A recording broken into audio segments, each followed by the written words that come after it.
करे के बाद मकाय की बहारे आवत नया साल कल तैयारी करे के बाद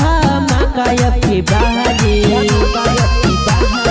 2025 में भैया सबके झुमावे वाला बा 2025 में भैया सबके झुमावे वाला बा राज कर भैया हो माहौल बदले वाला बा राज कर भैया हो माहौल बदले वाला बा राज कर भैया हो माहौल बदले वाला बा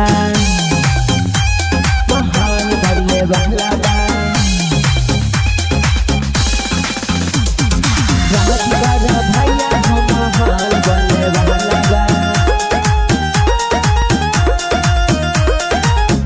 धूमधाम से नया साल अब की मनाई बहो डीजे पयासिस के गहना बजाई बहो गहना बजाई बहो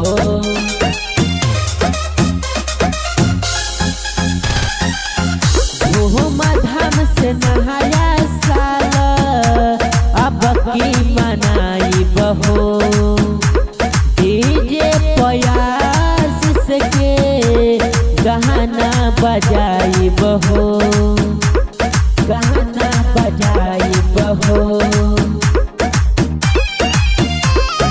2025 में भैया सबके झुमावे वाला बा 2025 में भैया सबके झुमावे वाला बा